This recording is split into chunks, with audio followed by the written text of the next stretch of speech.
Dalam sebuah atau suatu konseling, saya sempat memarahi dia dengan berkata begini. Dia ngomong sama saya begini, "Papi, saya itu kalau dengan mami saya tidak pernah dihargai. Saya rasanya pingin bunuh diri saja. Setidak-tidaknya mungkin kalau saya mati, mami saya akan meneteskan air mata untuk saya. Dari sejak kecil saya selalu dicaci maki, selalu dihina, selalu dihujat." Saya katakan, putuskan kutuk itu. Putuskan, kamu punya kuasa. Kamu orang pandai. Tetapi sayang sekali ucapanmu salah karena kamu ingin bunuh diri. Dan saya katakan, bunuh diri adalah jalan tol menuju ke neraka. Saya harus bagaimana, Papi? Saya jawab 2 jawaban. Jangan pernah membutuhkan cinta dari ibumu, tapi justru jadikan Tuhan sebagai pusat cintamu untuk dia dikasihi dengan segenap hatimu. Buat Tuhan itu kamu cintai sedalam-dalamnya. Jangan ibumu. Kenapa? Karena ibumu toh tidak bisa mencintai kamu. Kalau kamu terus berharap kepada ibumu, makin lama justru kamu makin kepahitan dengan ibumu. Jadi cintai saja Bapak Yahweh dan berusahalah untuk survive. Nanti kalau kamu sudah kaya raya di antara semuanya, maka ibumu akan datang dan mengemis cinta dengan kamu. Ucapan saya benar nggak, saudara-saudara? Saya katakan demikian, sebab kalau kamu pikirannya kepada kenapa mama gak cintai aku butuh cinta mama, setidak-tidaknya kata-kata sanjungan, kenapa aku gak pernah disanjung? Saya katakan kalau pikiranmu terus ke situ, kamu jengkel, kamu emosi, bagaimana rezeki kamu bisa dapatkan? Jadi jalan terbaiknya bagaimana? Abaikan, forget it, your mom. Lupakan ibumu. Anggap dia tidak ada. Yang penting hatimu tetap menyayangi dia. Itu saja. Tapi kamu survive. Pusatkan pikiranmu kepada visi dan impianmu yang besar. Kelak ketika kamu kaya raya, saya yakin ibumu akan datang mengemis cinta dengan engkau. Dan itu sudah terjadi, saudara-saudara. Berapa banyak anak yang disia-sia, dialah yang hidupnya paling jaya. Lihat ada di mana-mana. Kalau saudara melihat ada cerita bawang merah, bawang putih saja, cerita orang Jawa ya, itu yang jaya siapa? Bawang putih yang sering dihina, sering dicaci maki, sering diolok. Dan itu banyak kejadian-kejadian di mana anak yang sering dihina, anak yang sering diolok dan dicaci maki, dilecehkan, justru dia yang hidupnya makmur. Maka saya katakan bahwa abundant life is about spirit. Itu. Kalau kita berpikir hal-hal yang mewah, maka yang mewah yang akan saudara tarik. Tapi selama saudara berpikir, mamiku jahat, mamiku tidak pernah memberi aku cinta, kamu akan memancarkan vibrasi negatif. Kemudian yang berikutnya, saudara-saudara. Sampai di sini saya mau bertanya, saudara bisa paham? Oke, kita lanjut. Mohon dukungan doa. Nah ini, orang minta dukungan doa salah atau benar? Halo, saya tanya nih. Orang minta dukungan doa benar atau salah? Benar. Tapi saya perlu menjelaskan kepada saudara. Karena ada begitu banyak orang yang membutuhkan dukungan doa dari saya. Dan saya katakan baik, saya doakan. Nanti seminggu kemudian dia ngomong lagi. Pak, tolong dukung saya dalam doa. Doa yang mana ya? Yang kemarin sudah saya sampaikan. Oh ya? Kenapa mesti diulang? Nanti dia ketemu orang lagi, tolong bantu doa. Doanya sama. Yaitu apa? Bayar hutang, untuk gaji, pekerjaan, rumah tangga berputar-putar terus. Dan saya katakan itulah doa yang salah. Kalau minta berdoa ya tok, saudara cari orang yang layak untuk bisa mendoakan. Lalu setelah itu saudara yakini bahwa doanya pasti dijawab. Jangan minta doa terus. Pak, tolong saya doain utang saya banyak. Pak, tolong doain saya mengalami hutang sama rentenir. Nanti ketemu lagi orang tanya, ngomong lagi, Pak tolong doain saya. Kapan bebasnya saudara? Pikiran saudara diubet-ubet dalam soal hutang terus menerus.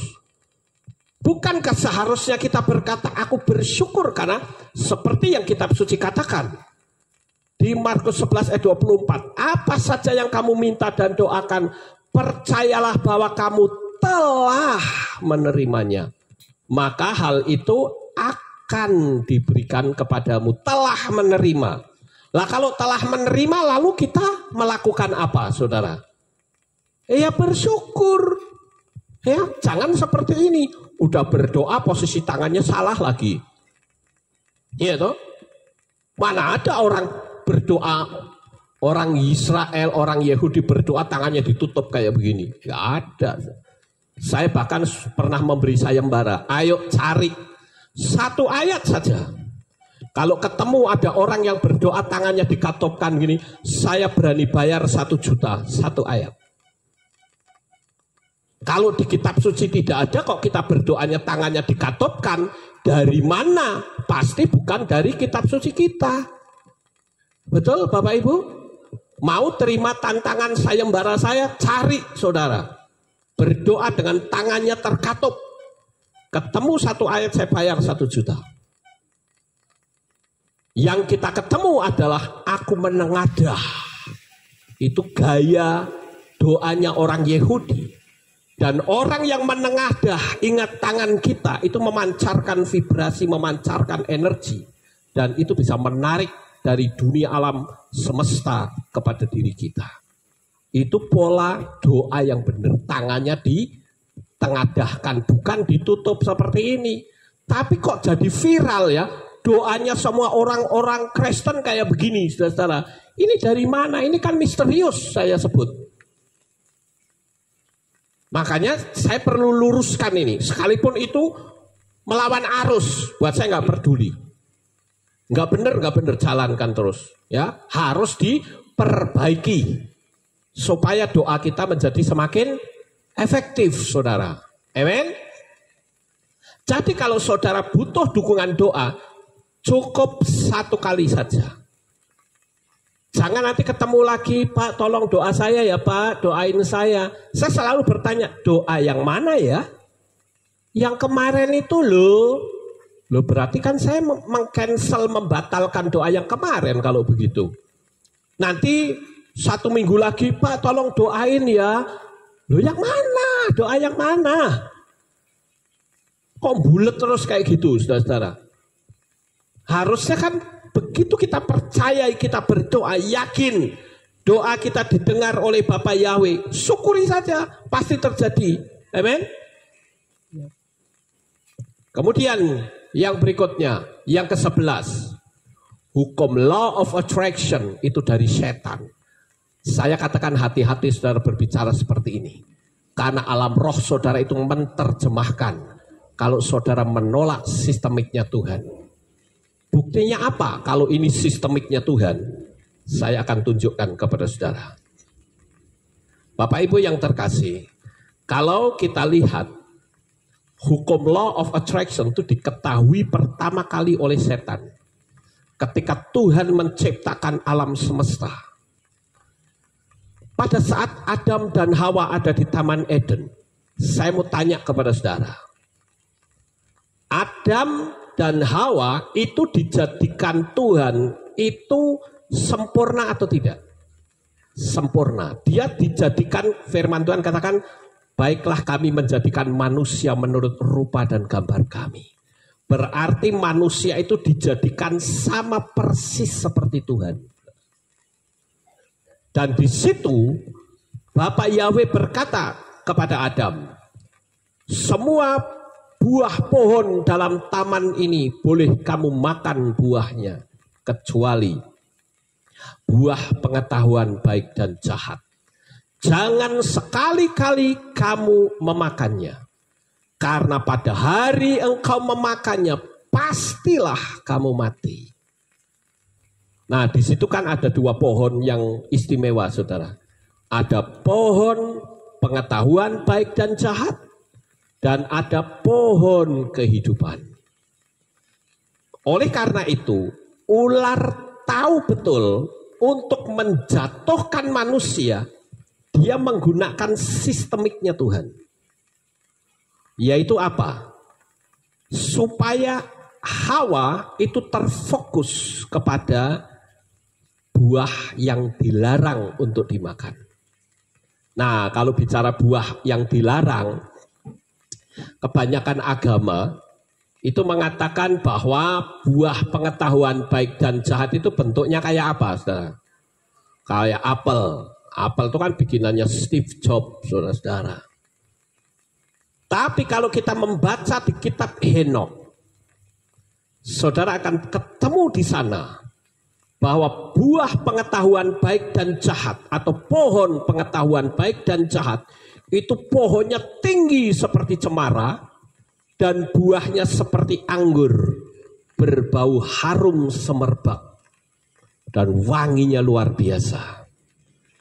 Saudara bayangkan, pada waktu si ular berkata, tentulah Elohim berfirman, jangan kamu makan buah pengetahuan baik dan jahat. Sebab kalau kamu memakan, maka kamu akan menjadi seperti Elohim.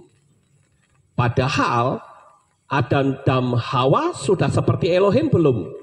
Sudah.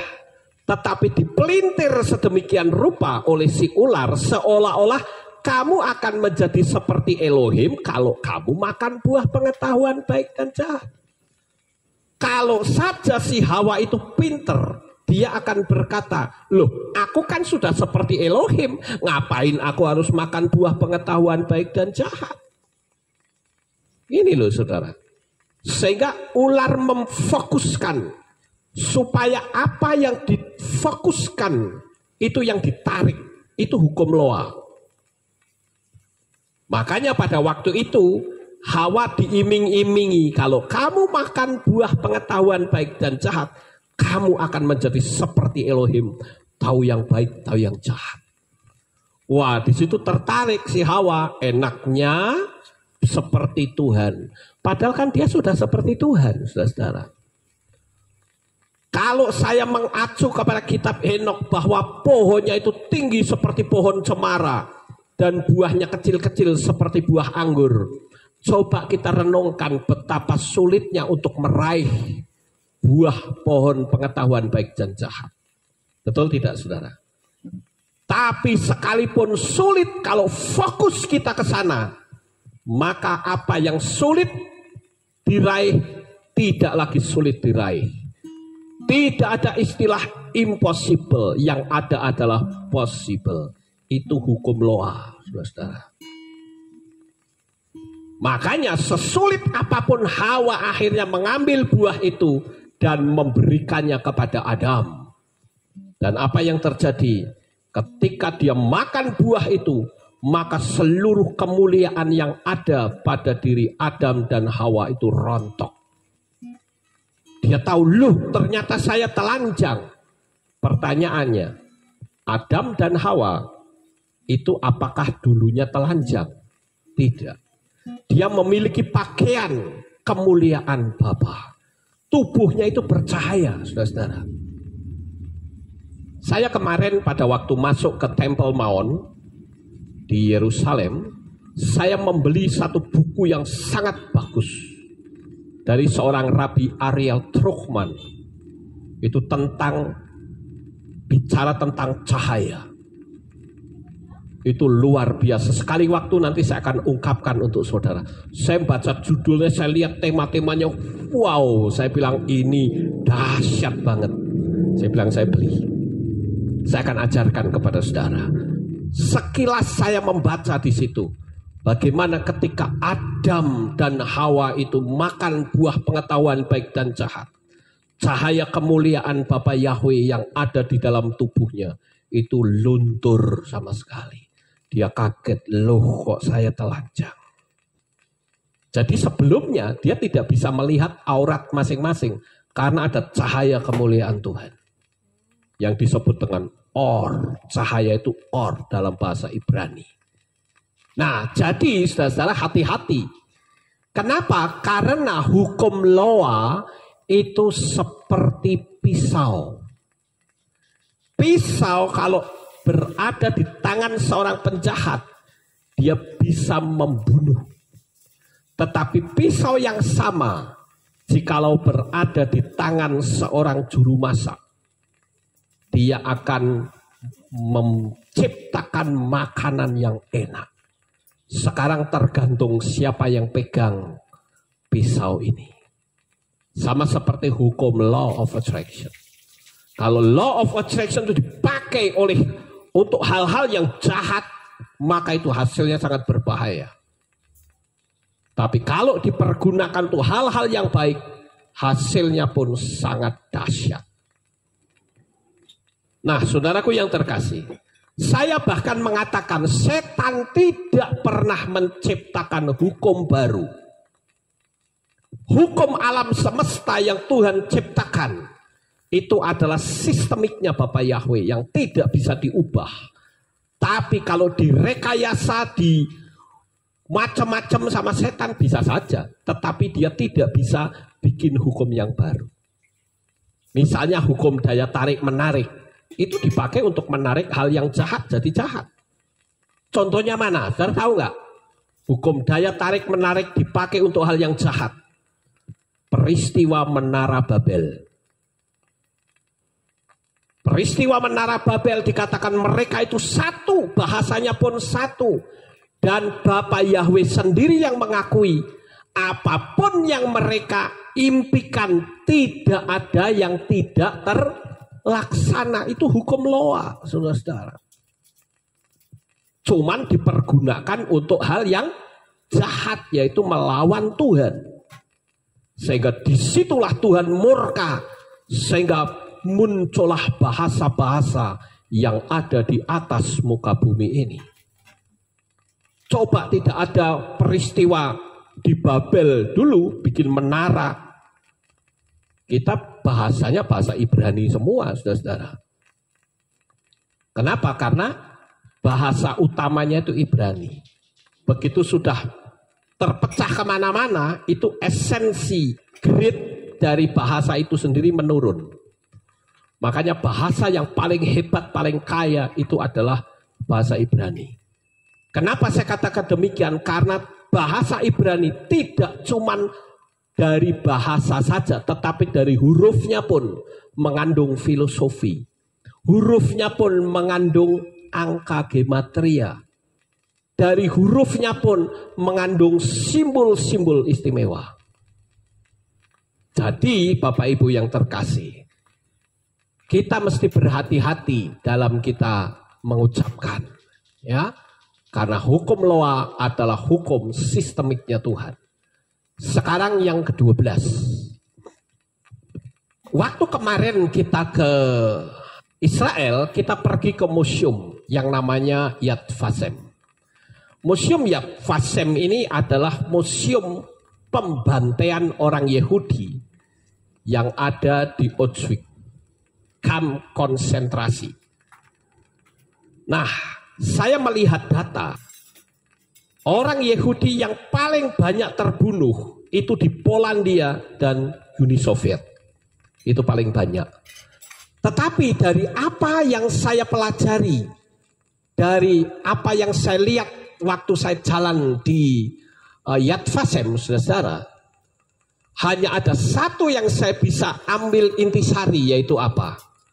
Matinya orang Yahudi yang sedemikian banyak itu hanya akibat dari propaganda orang-orang nyinyir, saudara.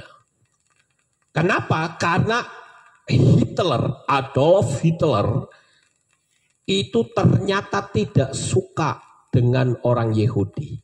Walaupun sebetulnya dia masih ada keturunan Yahudi kalau saya pelajari. Tetapi dia begitu benci sekali sehingga dia menciptakan propaganda. Seolah-olah Yahudi itu adalah monster yang akan membuat orang Jerman jatuh miskin. Propaganda itu disebarluaskan di mana-mana. Nyinyir ke sana kemari, saudara-saudara. Akibatnya apa? Terjadi banyak negara-negara yang sekutu dengan Jerman ikut-ikutan nyinyir melawan orang Yahudi sehingga dibantai habis.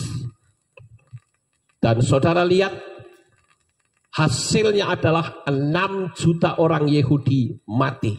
Sasaran mereka 11 juta. Tapi kena 6 juta. Mati. Saudara bisa lihat ini apa? Buku-bukunya yang ada, kemudian kacamata, kemudian sandal-sandalnya semua ada di situ. Jadi saya mengatakan bahwa orang nyinyir itu dosanya lebih jahat dari dosa perzinahan. Dosanya lebih jahat dari dosa mencuri. Dosanya lebih jahat dari dosa pembunuhan. Kenapa? Karena daya penghancurnya lebih besar, saudara. Sampai di sini saudara paham? Hati-hati bagi orang-orang yang gampang nyinyir. Maaf saya menggunakan bahasa ini nggak nyaman rasanya. Tapi saya rasa bahasa ini lebih tepat, saudara-saudara. Karena pembantaian orang Yahudi di mana-mana akibat nyinyir. Dan orang berpikir nyinyir itu bisa seolah-olah nggak bersalah. Tapi dia lebih jahat dan itu dosa yang paling jahat. Karena daya penghancurnya lebih besar, saudara-saudara. Sekarang kita lanjut yang ke-13. Caper. Saya pernah menemukan seperti itu, saudara. Seorang suami yang butuh dicintai oleh istrinya. Karena istrinya itu cuek, selalu cuek ya. Akibatnya sang suami itu mengambil sikap setidak-tidaknya istrinya akan panik pada waktu dia pingsan. Dan dia makan obat tidur cukup banyak. Sang suami berpikir kalau saya makan obat tidur saya kolap, setidak-tidaknya istriku akan memeluk aku. Tapi ternyata ketika dia minum, bablas mati, saudara. Akibatnya, jalan tol menuju ke neraka. Dia mau cari perhatian, tapi berujung maut. Maka saya katakan hati-hati dengan tindakan-tindakan yang salah. Ini ya. Ini sebuah kisah nyata. Dan saudara mesti berhati-hati dalam bersikap. Ya kalau orang sudah tidak mencintai, ya sudah biarkan saja. Ya, cintai saja Tuhan dengan segenap hati saudara. Daripada saudara cari perhatian lalu makan obat tidur atau minum apa yang bikin saudara pingsan gitu, supaya nanti istrinya teriak-teriak, nangis-nangis memeluk saudara. Ya kalau memang saudara dipeluk lah, kalau tidak, lalu istri saudara bilang mati ya sekalian, main luwe cepet. Mau apa coba ayo. Ya. Sekarang yang ke-14. Ini juga sesuatu yang berbahaya, saudara-saudara. Dan saya katakan hampir sebagian besar orang yang mengucapkan janji pernikahan itu terjadi. Ya. Dalam janji pernikahan itu ada ucapan yang berbahaya. Dan kalau saya amati semuanya terjadi. Janji pernikahannya apa? Begini, saudara-saudara. Saya berjanji bahwa saya akan setia menyayangimu sampai maut memisahkan kita. Baik dalam suka maupun duka. Baik kaya maupun miskin. Baik sehat maupun sakit. Baik enggak ini saudara? Tapi biasanya orang ngucapin begini loh. Saudara bilang enggak karena saya sudah ngomong duluan. Iya toh? Tapi kebanyakan orang mengucapkan seperti ini dan itu terjadi, saudara. Makanya saya katakan ini salah ngucapin kayak begini. Mau nggak saudara hidup miskin? Yang penting istri saudara setia. Tapi saudara pernah ngucapin sendiri. Ayo. Iya toh? Loh, saya ngomong bener gak ini? Mau nggak saudara hidup dalam duka? Yang penting saling mencintai. Mau? Tapi saudara mengucapkan. Ayo. Makanya kita mesti ngerti. Mau nggak saudara hidup miskin? Yang penting setia atau sakit-sakitan gitu. Geletak di kamar tele-tele gitu. Yang penting mengasihi. Mau saudara? Tapi kita mengucapkan. Ayo. Loh, saya ngomong bener gak ini sih? Bener kan? Saya amat-amati ternyata ucapan ini semua terjadi. Itulah hukum Noah, saudara. Hidup setia tapi menderita kemiskinan dan sakit-sakitan. Saudara tahu nggak? Saat saya merenungkan hal ini dalam-dalam, hati saya bergetar luar biasa. Ya, seolah-olah apa? Rohnya itu berontak, ya, alam rohnya itu berontak. Merasa seperti ada tabir yang terbuka. Jadi waktu saya merenung, saya akan tulis ini dalam khotbah saya. Itu langsung hati saya tules-lesan gitu ya. Sama gemetar gitu. Saya bilang, oh konangan kamu sekarang ya, kurang ajar kamu. Ya. Lalu sekarang harusnya bagaimana? Harusnya bagaimana? Ini yang penting. Saya ajarkan kepada jemaat. Kalau yang mau menikah, ayo.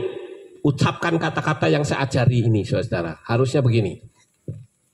Saya berjanji bahwa saya akan setia menyayangimu sampai maut memisahkan kita. Baik dalam suka maupun duka, baik dalam kaya maupun miskin, baik sehat maupun sakit. Tetapi saya adalah orang yang kaya dan sukses. Di sini ada kata tetapi. Saudara tahu nggak? Di sini ada energi negatif berapa? Coba ya. Saya hitung ya. Dihitung ya. Saya berjanji bahwa saya akan setia menyayangimu sampai maut memisahkan kita. 1 ya, maut. Baik dalam suka maupun duka. 2. Baik kaya maupun miskin. 3. Baik sehat maupun sakit. 4. Nah, 4 kata negatif itu harus di cancel, kata tetapi. Saudara masih ingat pengajaran saya? Begitu ada kata tetapi, itu berarti yang depannya terhapus, saudara. Kamu itu cantik, kamu itu hebat, tapi berarti cantik dan hebatnya terhapus, saudara. Saudara paham nggak kata-kata saya? Ini hukum law of attraction ya. Tapi kamu itu pinter, kamu itu cerdas, tapi berarti 2 kata tadi terhapus. Tapi kamu males, tapi kamu jorok. Yang muncul di permukaan apa? Males dan jorok, saudara. Begitu juga ucapan ini. Ketika kita mengucapkan di sini, maka energi negatif ini tercancel dengan sendirinya. Maka diubah. Saya adalah orang yang kaya dan sukses. Tapi kelihatannya aneh bukan saudara? Aneh, mungkin pengajarannya Pak Lukas. Emang gua pikirin. Ya. Makanya saya kan berani ngomong. Ayo, kalau saudara yang nyinyir, berani nggak? Saya tantang saudara. Ucapkan hal-hal yang negatif 1 bulan. Hancur hidupmu saudara. Iya toh? Kelihatannya aneh, tapi abaikan pendapat orang. Ini masalah alam supranatural. Hati-hati, saudara. Alam semesta akan menangkap semua ucapan kita. Sekarang yang ke-15, yang terakhir. Nah, ini juga sering dilakukan oleh banyak orang. Saat hari ulang tahun, ada acara yang wajib, yaitu apa? Tiup lilin. Bahkan dinyanyikan lagi. Tiup lilinnya, tiup lilinnya, tiup lilinnya sekarang juga, sekarang juga, sekarang juga. Tiup, tiup, tiup. Keploi, plak, plak, plak, plak, plak. Kan begitu, betul nggak saudara? Saya merenung ini sudah sangat lama. Ini perbuatan misterius sebetulnya loh. Ya, coba kita renungkan saudara. Untuk menyalakan lilin, itu biasanya yang menyalakan siapa? Orang lain. Itu memiliki simbol bahwa engkau tidak mungkin sukses bercahaya di dunia ini tanpa ada dukungan orang lain. Betul tidak saudara? Tetapi setelah kesuksesanmu menyala, lah kok kamu tiup sendiri? Makanya banyak orang yang suksesnya cuma sebentar karena kau tiup sendiri. Ini secara alam supranatural ini perbuatan misterius. Saya coba cari selama beberapa hari siapa penemunya pertama yang suruh meniup lilin. Sampai hari ini nggak ketemu, saudara. Saya cari di internet. Harusnya kalau ulang tahun nyalakan lilin, biarkan lilin itu menyala sampai habis dengan sendirinya. Yang berarti kesuksesanmu akan terus kau bawa sampai mati. Ya, jangan ditiup. Lawang nyala kok ditiup, dikeploi lagi, saudara. Ini kan perbuatan misterius sebetulnya. Mungkin saudara berkata, dari dulu sudah seperti itu. Nah makanya saya bilang coba renungkan. Kenapa banyak orang sukses kok cuma sebentar? Karena saat hari ulang tahun terjadi alam roh diingatkan. Bahwa kesuksesanmu hanya sebentar. Ini kan ditiup nih. Cangkemnya belombong kayak gini kan masih mau niup. Nih mau niup lilin saudara-saudara. Ya toh? Harusnya biarkan dia menyala sampai dia hancur sendiri, mati sendiri. Artinya kesuksesanmu, cahaya kesuksesanmu akan terus kau bawa sampai kau mati. Coba renungkan. Orang setiap ulang tahun selalu menyalakan lilin. Lah itu buat apa lilin dinyalakan? Banyak orang yang tidak tahu cuman ikut-ikutan. Dan saya katakan ini budaya misterius, saudara. Maka saya melarang jemaat Aleph Tau. Kalau ulang tahun nyalakan lilin jangan disebul, saudara. Jangan didamu. Jangan ditiup, jangan ditiup. Ya, biarkan dia menyala sampai mati. Sehingga menggambarkan cahaya kesuksesanmu akan terus kau bawa sampai kau mati. Makhluk hidup itu suka dengan cahaya. Tapi ini saya katakan sekali lagi tindakan misterius yang sudah dilakukan berabad-abad. Di mana tidak ada cahaya kok ditepokin. Misterius dan aneh bukan? Ayo, berpikir sekarang dengan sungguh saudara. Dan ini dilakukan oleh banyak orang di seluruh dunia. Makanya saya katakan kalau orang ulang tahun menyala itu tujuannya apa? Kan tujuannya supaya panjang umur kan begitu saudara. Supaya sukses kan selalu diadakan doa-doa kan.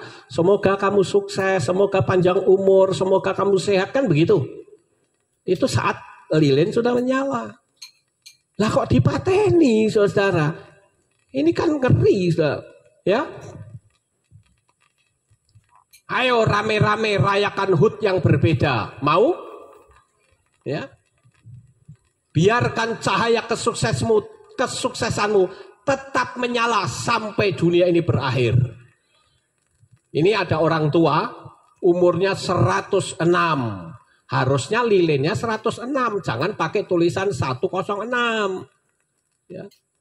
Sebul sak kemengi saudara. Ya, copot untune malahan. Ya toh? Harusnya jangan ditiup. Sekali lagi ini perbuatan misterius. Saya tidak tahu sumbernya dari mana. Tapi kalau kita mengacu kepada dunia alam supranatural, bisa jadi ini tindakan setan untuk membuat manusia tidak bisa meraih kesuksesan sampai hari matinya. Maka saya katakan kepada saudara sekalian, ayo bikin hari ulang tahun yang berbeda. Amin. Dan saya percaya kemuliaan Bapa Yahweh akan semakin nyata dalam hidup saudara. Sukses besar untuk saudara. Bapa Yahweh memberkati. Haleluya.